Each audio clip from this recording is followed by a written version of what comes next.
দ্বীনি মাহফিলে আসার সুযোগ করে দিয়েছে।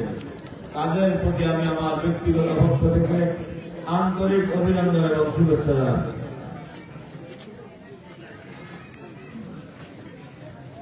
এটা বক্তব্যের মঞ্চ নয়, সেহেতু আমি বক্তব্য দেব না।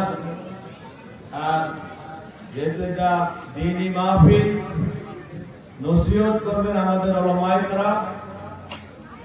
আমার আগেও অনেক উলামায়ে কেরাম নসিহত করেছেন আপনাদেরকে। এখন আমাদের সামনে উপস্থিত আছে একজন বরেণ্য আলেম, আমাদের আজকে আপনাদের এই মাহফিলের অতিথি।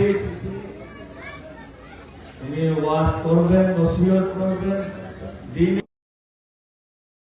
করবেন।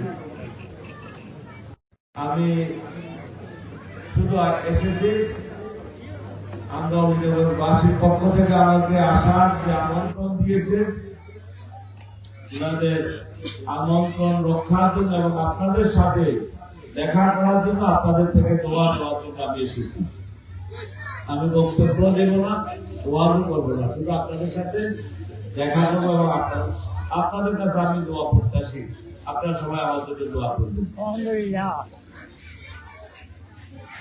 আমাদের উলামায়ে কেরাম, আজকের ওয়াজিনে কেরাম যারা এসেছে, ওনারা মূল্যবান নসিহত করেছেন।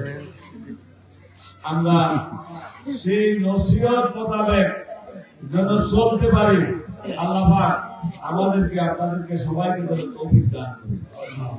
এই মাহফিলে এসেছি, খালি হাতে যদি যাই, এই আশার কোনো মূল্য থাকবে না। কিছু না কিছু আমাদের পরকালের জন্য এখান থেকে নিয়ে যাওয়ার চেষ্টা করবে, কিছু না কিছু পরকালের জন্য এই মাহফিল থেকে শিক্ষার ব্যবস্থা করবে। তাহলে কেবল আমাদের আশাটা সফল হবে।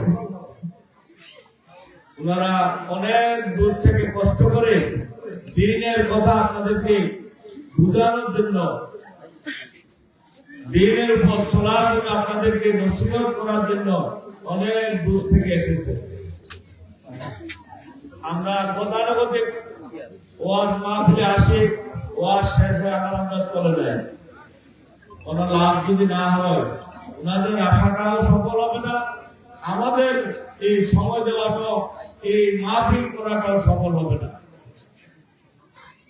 আমি আপনাদের প্রত্যেকের প্রতি এবং আল্লাহর দরবারে আমরা ফরিয়াদ করি, আল্লাহ যেন আমাদের এখান থেকে আমাদের মাওলানা সাহেবরা যে